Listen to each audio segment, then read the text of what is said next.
The space station called Horizon's Edge floated in the darkness between 3 solar systems. It was massive, ugly, and always busy. Ships from 100 different worlds came here to trade, to talk, and to show off their strength. In this part of the galaxy, strength was everything. The bigger you were, the more respect you got. The more dangerous you looked, the more others listened to your words. Una stood near the wall of the main hall and watched the aliens move around her.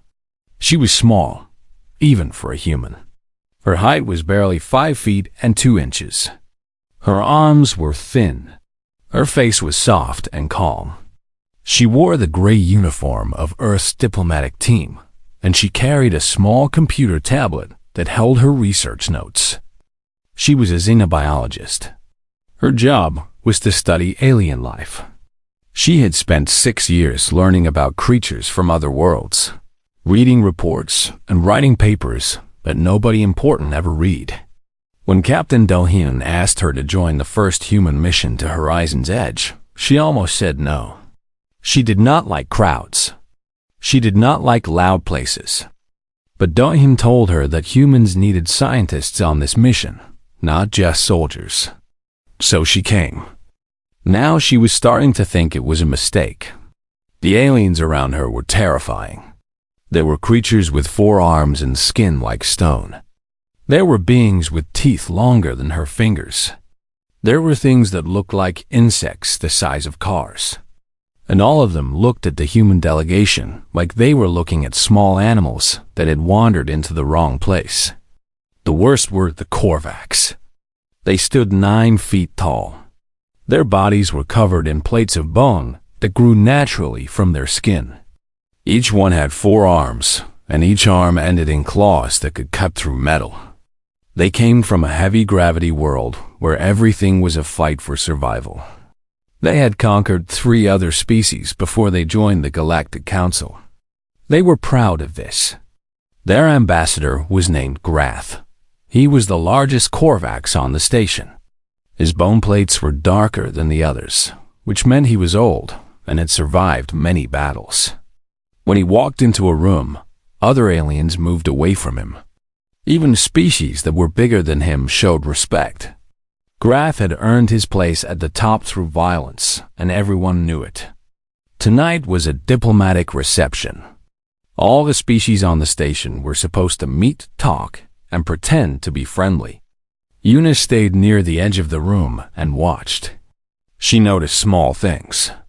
She noticed that the insect creatures always faced the doors, like they were ready to run. She noticed that the stone-skinned beings touched their food before eating it, maybe checking for poison.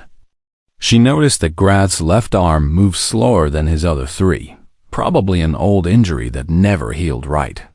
She wrote these things in her tablet. Nobody asked her to do this. It was just habit. Understanding creatures was what she did. Captain Do-hyun walked over to her.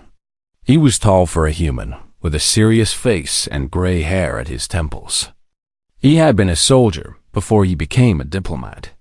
He knew how to read a room full of enemies. "You should talk to some of them," he said quietly. "Standing alone makes us look weak." "We are weak," Una said. "Compared to them anyway. Pretending otherwise will not change that." Do-hyun smiled a little. "That is why I brought you. You see things clearly. But politics is not about truth. It is about appearance." Before Una could answer, a shadow fell over both of them. Grath had approached without making a sound, which was impressive for something so large. His 4 eyes looked down at the humans. His mouth opened to show rows of teeth that were meant for tearing meat. "So these are the humans," Grath said.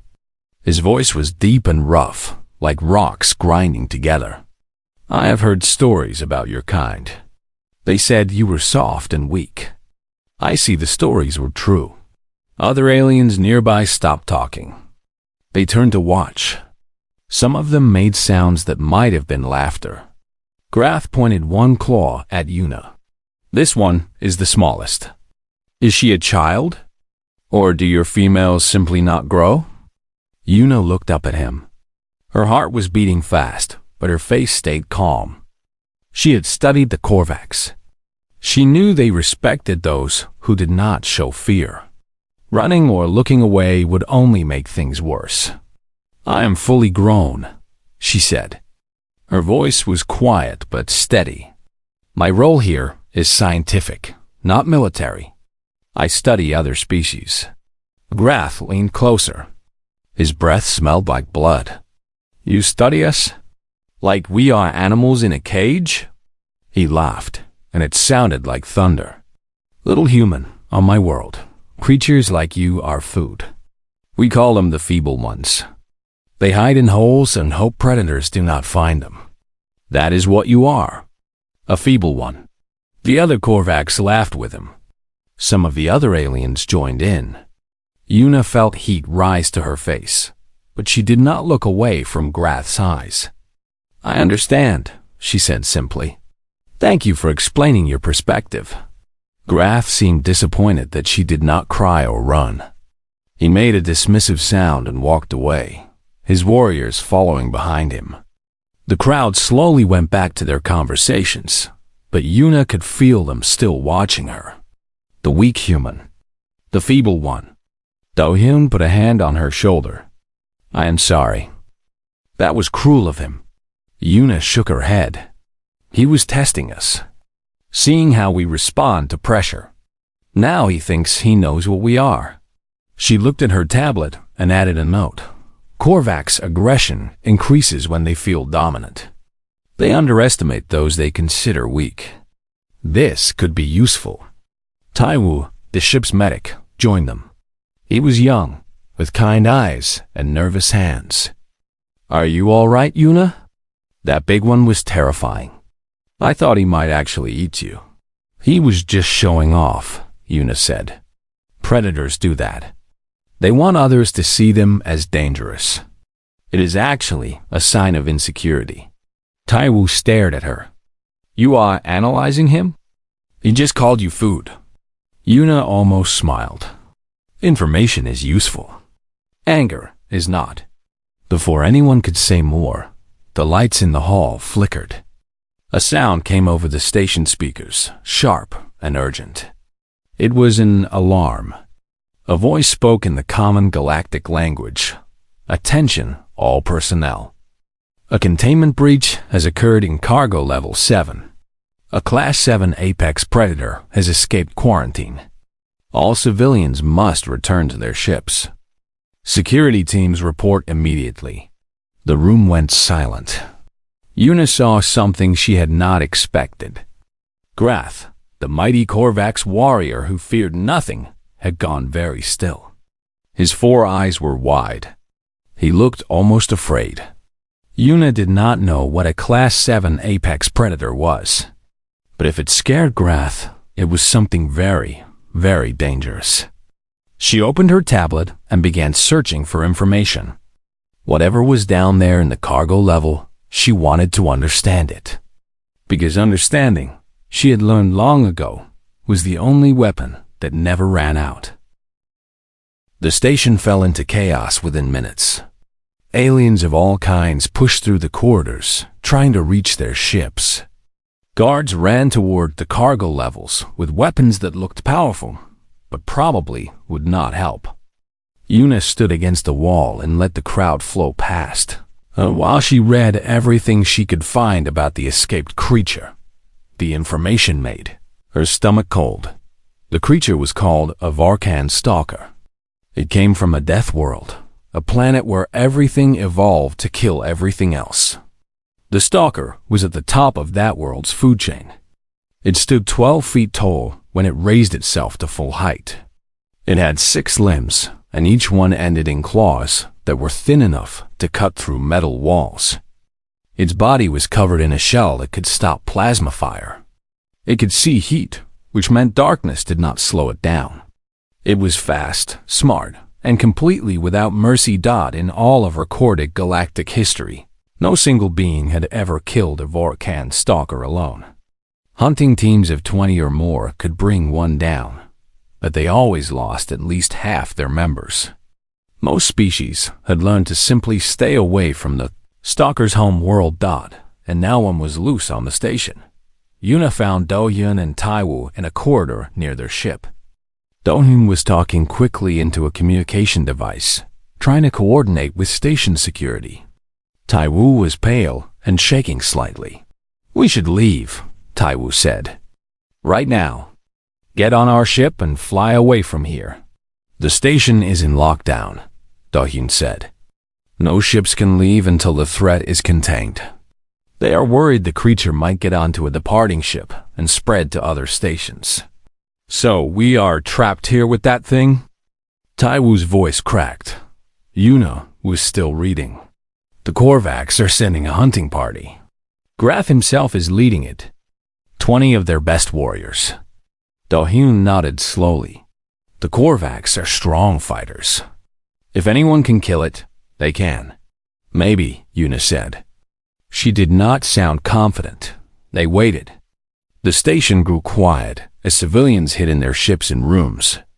Only security teams and the Korvax hunters moved through the empty corridors. Yuna found a security terminal and convinced a nervous guard to let her watch the camera feeds from the cargo level. The cargo area was huge. Hundreds of shipping containers were stacked in rows that created a maze of metal walls. The lights were broken in most sections, leaving pools of darkness everywhere. The Korvax moved through this maze in formation, their weapons raised, their bone plates making them look like walking tanks. Grath was at the front. Even on the small screen, Yuna could see his confidence. He had fought many creatures. He had never lost. This would be just another kill for his collection. The attack came without warning. One moment, the Korvax were moving forward in formation. The next moment, something dropped from above. Yuna saw a blur of movement, too fast for the camera to track clearly. She heard screaming through the audio feed. When the blur stopped moving, 3 Korvax warriors were on the ground. They were not moving. The stalker stood in the middle of the formation. It was worse than the pictures. Its body was long and low, built for speed and killing. Its head had no eyes that Yuna could see, just smooth plates of shell and a mouth full of teeth that seemed too big for any creature to have. Its 6 limbs moved constantly, each claw catching the dim light. The Korvax opened fire. Plasma bolts hit the stalker shell and did nothing. The creature moved again.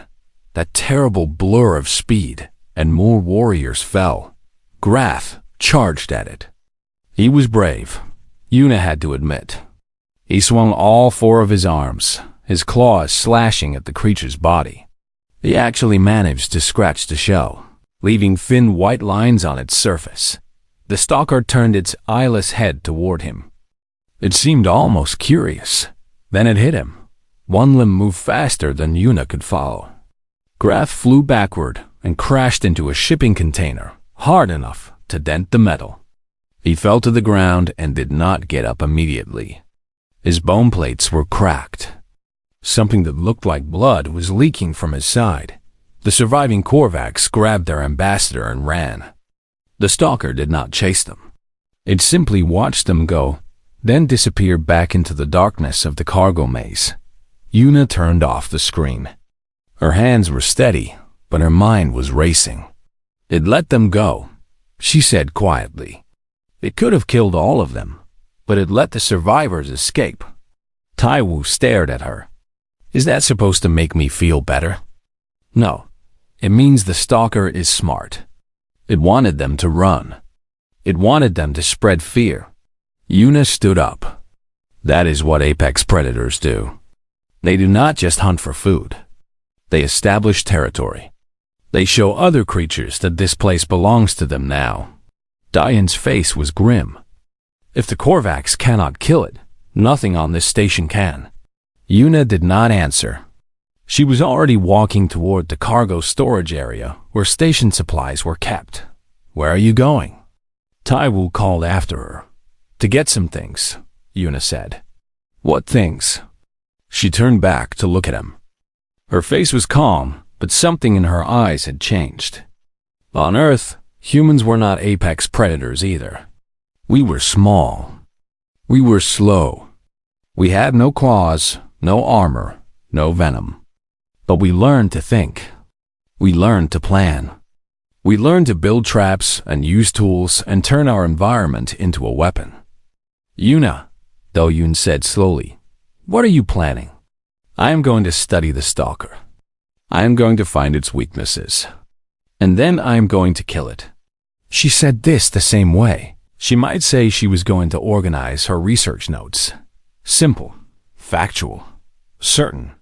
Taiwu laughed nervously. You cannot be serious. You saw what it did to the Korvax.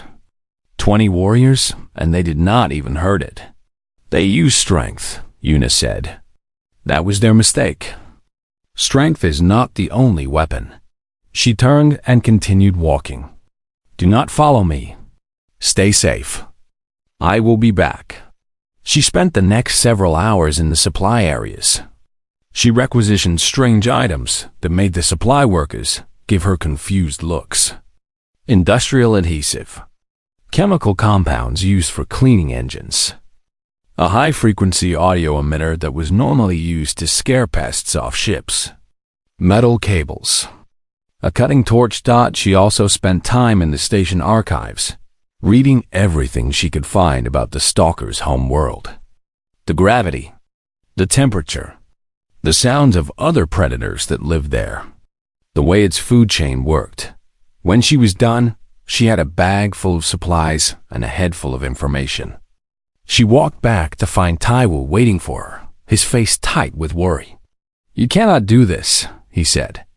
You are a scientist. You study things. You do not fight them. Yuna put her hand on his arm. Humans were never supposed to rule Earth. We were supposed to be food for bigger animals. But we did not accept that. We refused to be prey. That refusal is what makes us human. She walked to the airlock that led to the cargo level. The door was sealed. Warning lights flashed around it. Yuna, Taiwu said desperately. Please. She typed in an override code she had memorized from the security terminal. The door began to open. Humans have a word, she said, not looking back. Persistence. It means we do not stop. We do not give up. We keep going until the job is done or we are dead. The door slid open. Beyond it was darkness. Yuna stepped through, and the door closed behind her. She was alone with the monster. The cargo level was dark and silent. Emergency lights glowed red at the ends of each corridor, but they did not reach far. The shadows between the shipping containers were absolute. Yuna moved slowly, carefully, keeping her back to the walls whenever possible. She was not afraid. That surprised her. She should have been terrified. A creature that had destroyed 20 Korvax warriors was somewhere in this maze, and she was walking toward it with a bag of cleaning chemicals and some cables. But fear required uncertainty, and Yuna was certain about what she was doing. She was not here to fight the stalker. Not yet. First, she needed to understand it. The first body she found was a Korvax warrior. He was lying face down near a toppled container. His bone plates had been cracked open like an egg. Yuna studied the wounds without touching anything. The cuts were clean and precise. The stalker had known exactly where to strike, exactly how much force to use. It was not mindless killing. It was efficient. She made notes in her tablet. Attack patterns suggest high intelligence. Targets structural weaknesses in prey armor. Does not waste energy on unnecessary damage. She moved deeper into the maze. The air was colder here. Her breath made small clouds of fog in front of her face. She checked the temperature on her tablet. The cargo level was several degrees colder than normal station temperature. That was interesting. The stalker's homeworld had an average temperature much higher than this. The creature was probably uncomfortable in the cold. Its movements might be slower. Its senses might be less sharp. She made another note. The second body was different. This Corvex had been killed, but then the stalker had done something else to the corpse. Parts of it were missing. Not eaten, she realized after studying the marks. Removed, taken somewhere. Why would an apex predator take parts of its kill somewhere else? The answer came to her like a cold hand on her spine. The stalker was not just hunting. It was nesting. It was making this place its home. And creatures that nested usually had a reason. Eggs. The cargo ship that brought the stalker must have been carrying more than one creature. There could be eggs somewhere in this level. Baby stalkers waiting to hatch. Yuna forced herself to keep moving, one problem at a time. She found a place where the stalker had marked its territory. Long scratches ran along the metal walls, too high for any human to reach. Some kind of chemical residue glistened on the surface, a warning to other predators. This place belongs to me. Stay away. Yuna did not stay away. She took a sample of the residue for analysis later. An hour passed. Then 2. She mapped the stalker's movements based on the evidence she found. It followed certain paths more than others. It avoided some areas completely. There was a pattern here, and patterns could be predicted. She was studying a set of claw marks when she heard it. A soft sound, like metal brushing against metal. Coming from behind her, Yuna turned slowly. She kept her movement small and calm. Sudden movement would trigger a predator's chase instinct. The stalker was there. It had approached without making almost any sound. Now it stood at the end of the corridor, barely 20 feet away from her.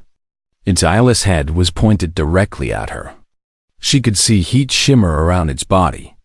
It was warm-blooded, burning energy fast to stay active in the cold station air. It was even more terrifying up close. Its shell gleamed like wet stone. Its claws made small clicking sounds as they touched the floor. Its mouth was closed, but she could see the teeth through gaps in its jaw. Every instinct told her to run, to scream, to do something. Yuna did not run. She did not scream. She opened her mouth and made a sound. It was a strange sound, high and warbling, like a bird mixed with a broken machine. She had practiced it for an hour in her room, using recordings from the stalker's home world. It was the territorial call of a creature called a Vorkan monarch, the only thing on that planet that the stalkers avoided. The stalker froze. Its head tilted, first one way, then the other. It took a step back. Its claws scraped against the floor, a sound like knives on glass. It was confused. This tiny creature should be prey. It should run, should fight, should die. Instead, it was making the sound of something that was not prey at all. The stalker's simple categories did not have a place for this. Yuna kept making the sound. Her throat hurt. Her lungs burned. But she did not stop. The stalker made a sound of its own, low and grinding, like anger. Then it turned and disappeared into the darkness. Yuna stopped making the sound. Her legs were shaking. She had to lean against the wall to stay standing. That would not work again. The stalker would learn. It would remember that the sound came from something small and soft, not something dangerous. Next time, it would not hesitate. But she had learned something too. The stalker could be confused. It relied on its instincts, and those instincts could be tricked. At least for a moment. She moved to a ventilation shaft she had found on the station maps. The opening was small, barely large enough for her to squeeze through. The stalker would never fit. She crawled inside and found a junction where 3 shafts met. This would be her base. She spread out her supplies and began to work. Hours passed. She did not sleep. She built things. A simple trap using adhesive and metal cables. A chemical mixture that would overwhelm the stalker's heat vision with false signals. a plan that used the station's own systems against the creature. She was almost ready when the sound started. Weapons fire, screaming. The station shook from some kind of explosion. Yuna crawled to a vent opening and looked down into a corridor. She saw Korvax warriors running past. She saw Grath, bandaged and limping but still alive, leading them toward the cargo level. No, this was wrong. They were supposed to stay away.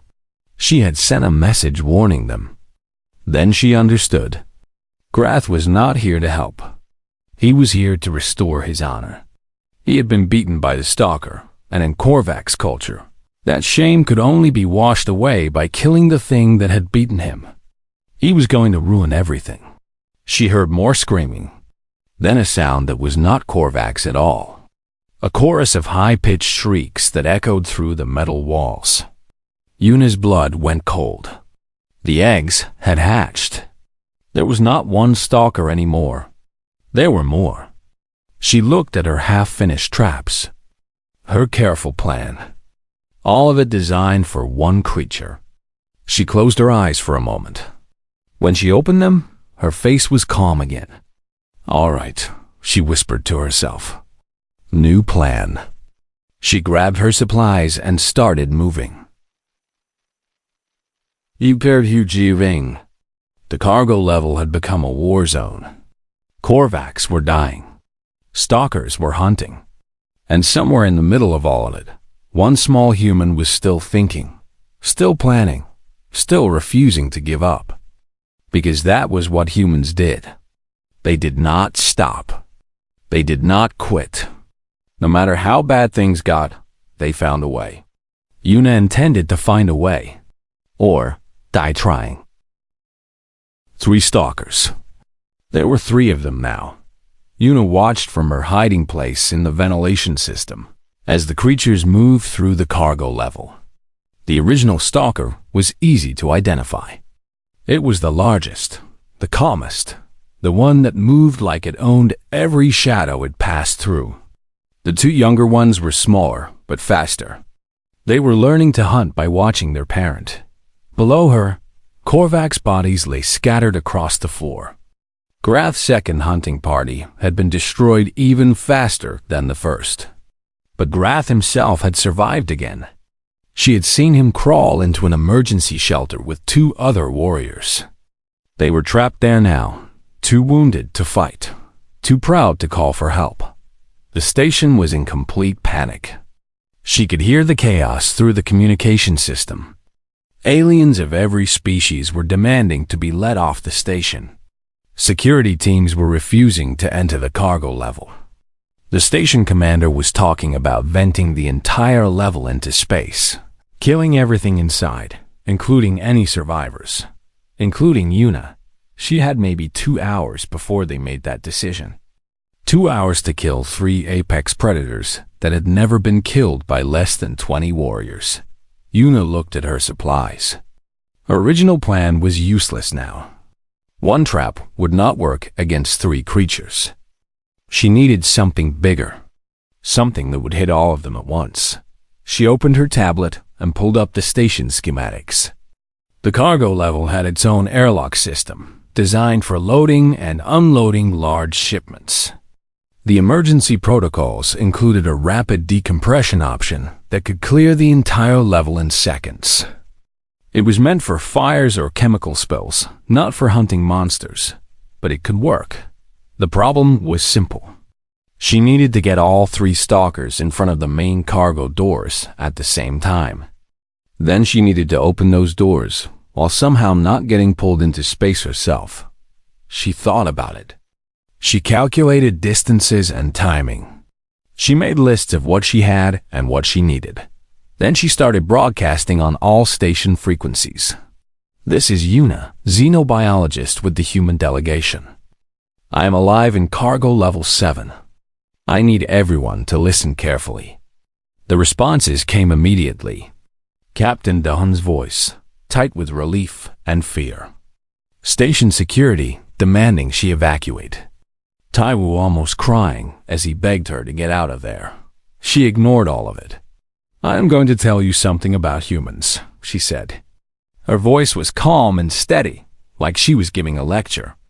"Something the galaxy does not understand about us." She climbed out of the ventilation shaft and started moving through the cargo level. She was done hiding. The stalkers would hear her broadcast. They would come for her. That was the plan. On Earth, we were not apex predators. We were small and slow. We had no claws, no armor, no venom. Every creature on our planet could kill us in a straight fight. She reached a junction where 3 corridors met. This was the spot she had chosen. The main cargo doors were at the end of the central corridor. She began setting up her remaining supplies. Adhesive spread across the floor in careful patterns. Chemical compounds placed in specific locations. The high-frequency emitter mounted on a support beam. But we did not fight straight fights. We learned something that changed everything. We learned to think ahead, to plan, to use tools, to turn the world itself into our weapon. She heard movement in the corridors. The stalkers were coming. They could hear her voice echoing through the level. They were curious about this prey that did not run or hide. On Earth, we hunted animals 10 times our size. Not by being stronger than them. We chased them until their hearts gave out. We studied them until we knew their weaknesses better than they knew themselves. We dug pits and covered them with leaves. We built spears and threw them from safe distances. We made poison from plants and put it on our arrows. The first stalker appeared at the end of the left corridor, one of the younger ones. It moved slowly, its head sweeping back and forth as it tracked their heat signature. Every apex predator on Earth learned to fear us. Not because we were dangerous in our bodies, because we were dangerous in our minds. We could think about the future. We could imagine things that did not exist yet, and then make them real. The second young stalker appeared in the right corridor. It clicked its claws against the floor, communicating with its sibling. The galaxy looks at humans and sees weakness. Small bodies. Soft skin. No natural weapons. They think we are prey. The original stalker emerged from the central corridor. The big one. The smart one. It stopped at the edge of the adhesive patches Yuna had laid down. It seemed to sense that something was wrong. Yuna stood in the center of the junction. She was completely exposed. 3 apex predators surrounded her. Any one of them could kill her in less than a second. She smiled. They are wrong. We are the most dangerous thing our planet ever created. Because we do not accept that anything is unkillable. We see monsters and we think, how do I defeat that? We see death and we think, how do I survive? We never stop. We never give up. We keep thinking, keep planning, keep fighting until the job is done. She held up her hands. Small hands. Soft hands. Hands that had never held a weapon heavier than a kitchen knife. These are the deadliest weapons in my galaxy. Not because of what they can do, because of what they can imagine. The original stalker moved forward. It had decided that whatever trap this tiny creature had set, it did not matter. Nothing this small could threaten something like a Varkan stalker. It stepped onto the adhesive. Its front claws stuck to the floor. Yuna hit a button on her tablet. The chemical compounds exploded, not with fire, but with heat. Massive amounts of heat that flooded the junction and overwhelmed the stalker's thermal vision. To them, the whole world suddenly became a blinding wall of white. The younger stalkers panicked. They lunged forward, toward the only stable heat signature they could still detect. Yuna. They hit the adhesive patches. Their claws stuck. They struggled, shrieking in fury and confusion. The original stalker ripped its claws free, leaving chunks of its shell stuck to the floor.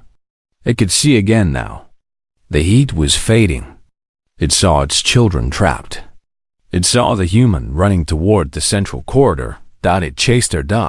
This was the part of the plan that could not be calculated. This was the part that required something mathematics could not measure. Una ran faster than she had ever run in her life. The stalker was right behind her. She could hear its claws on the metal floor. She could feel the wind as it reached for her. The cargo doors were ahead. Massive doors, big enough to fly a ship through. Next to them was the emergency control panel. She reached the panel. Her fingers flew across the buttons. The stalker was 3 steps behind her. 2 steps. 1. She grabbed a metal cable she had attached to the wall earlier. She wrapped it around her arm and held on with all her strength. The cargo doors exploded outward. Space is empty. Space is cold. Space does not care about the strength of your claws or the thickness of your shell. Space just wants to pull everything into itself, and it pulls hard. The stalker was ripped off its feet. Its claws scraped against the floor, leaving long grooves in the metal, but it could not hold on. It flew past Una, so close she felt its shell brush against her shoulder. Behind her, the adhesive released. The younger stalkers, weakened by their struggles, were pulled down the corridor. They tried to grab the walls, the floor, anything. It did not matter. Space was stronger that all 3 stalkers tumbled through the cargo doors and into the void. Their shells cracked in the sudden decompression.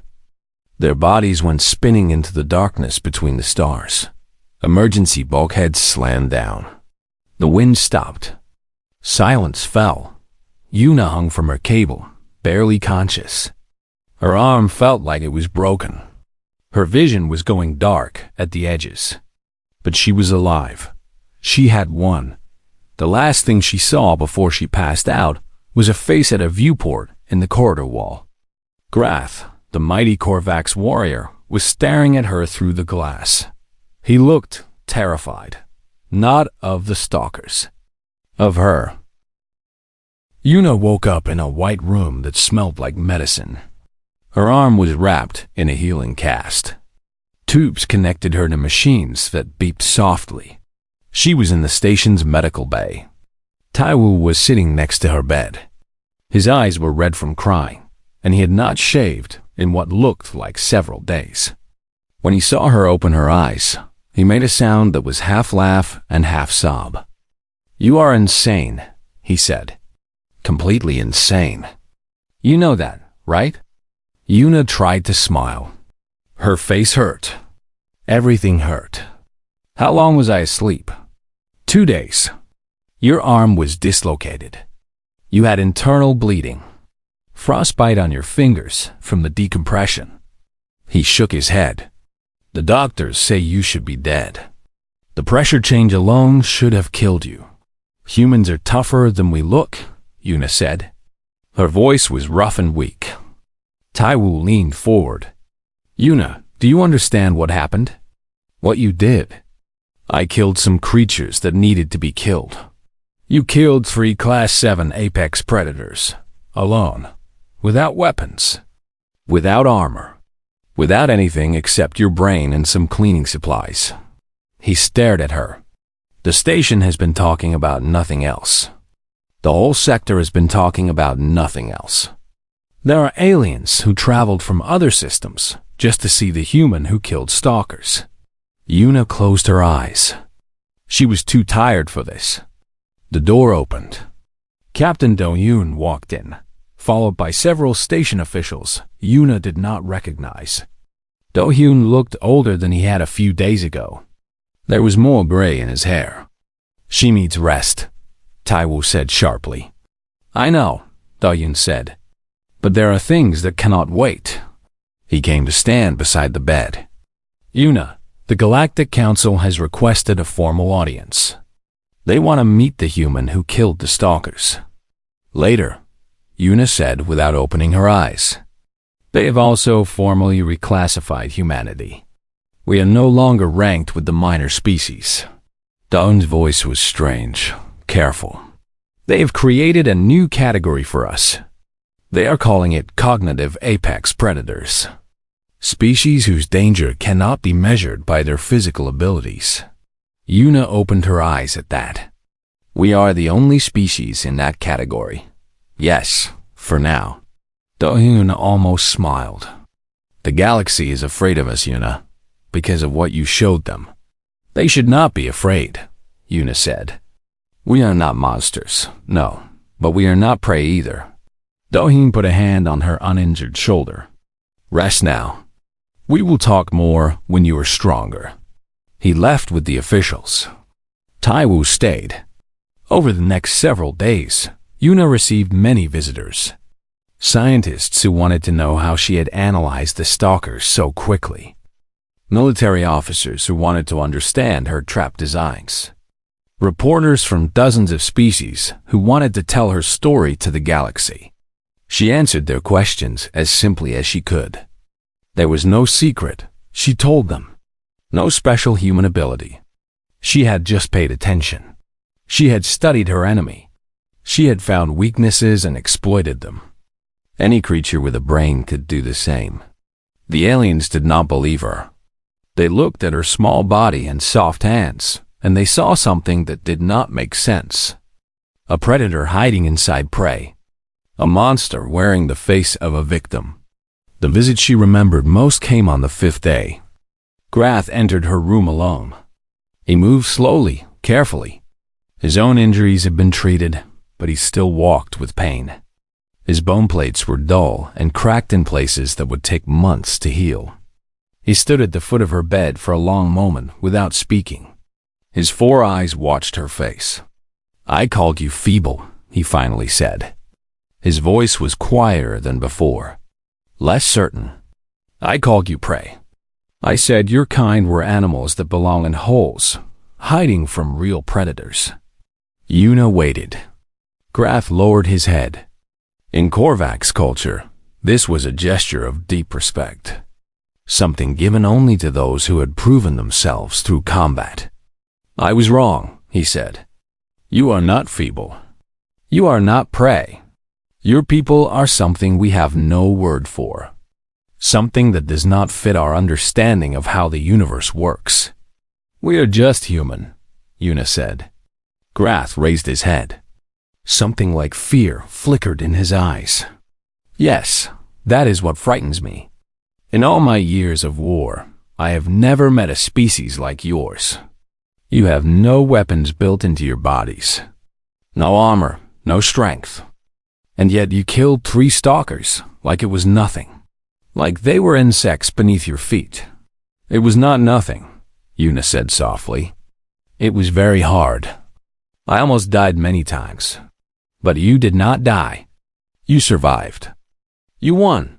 Grath's voice dropped lower. The Korvacs have conquered 3 species. We thought we understood what it meant to be dangerous. We thought we knew what apex predators looked like. He shook his head slowly. We knew nothing. We looked at the surface of things and called that reality. You showed us that true danger lives in the mind, not in the body. He turned to leave, then stopped at the door. I will tell my people what I saw. I will tell them that humans are not to be insulted or dismissed. I will tell them that the small ones with soft hands are the most dangerous things in this galaxy. He looked back at her one final time. Because they do not know how to quit. He left. A week later, Yuna was well enough to walk. She found her way to an observation deck near the top of the station. The view from there showed thousands of stars spread across the black emptiness of space. Captain Doyen found her there. He stood beside her in comfortable silence for a while. The council offered you a position, he said finally. Threat assessment specialist. When the galaxy encounters something it cannot kill, they want you to be the first one they call. Yuna did not answer for a moment. She was thinking about Earth, about the long history of her species, about all the creatures that had hunted humans in the dark, forests and open plains, lions, wolves, bears, creatures with claws and teeth and strength far beyond any human. All of them were gone now, extinct or domesticated. Humans had outlasted them all, not through strength or speed or armor, through persistence, through intelligence, through the simple refusal to accept that anything was impossible. "I am a scientist," she finally said. "I study things. I do not want to spend my life killing them. I know." Dohin smiled slightly. "But sometimes studying something is the first step to defeating it. And the galaxy needs people who can see what others miss." Yuna thought about the stalkers, about the way she had watched them, analyzed them, understood them. In a way, she had been doing threat assessment all along. She just had not called it that. "I will think about it," she said. A young Korvax approached them hesitantly. He was small for his species, barely 7 feet tall. His bone plates were pale and thin, not yet hardened by age. He looked nervous. "Excuse me," he said. His voice was soft and uncertain. "Are you the human? The one from the stories?" Yuna turned to face him. She had to crane her neck to look up at him, just like she had to crane her neck to look up at almost everyone on this station. "I am Yuna," she said. "What is your name?" "Torek." The young Korvax shifted his weight from foot to foot. "I wanted to ask you something. Is it true what they say about humans?" "What did they say?" "That you are not afraid of anything. That you look at creatures that could kill you and just decide not to be scared." Yuna thought about the moment in the cargo level when the stalker had stood before her. The fastest, deadliest creature she had ever seen. She had been terrified. Her heart had pounded so hard she thought it might break her ribs. But she had not run. She had not frozen. She had done what needed to be done. "We are afraid," she said honestly. "We are afraid of many things. But a long time ago, on our home world, we learned something important. Fear is just information. It tells you that something is dangerous. It does not tell you that you have to lose." Torek stared at her. His 4 eyes were wide. "We are small," Yuna continued. "We are soft. We die easily. But we are very, very stubborn. When the universe tells us that something is impossible, we do not listen. We try anyway. And sometimes, if we try hard enough and think carefully enough, we find a way." She turned back to the stars. "That is what makes us human. Not our bodies. Not our technology. Just the simple belief that no problem is unsolvable if you refuse to give up." The young Korvax looked at her small body, her soft hands, her gentle face. He thought about the stories he had heard.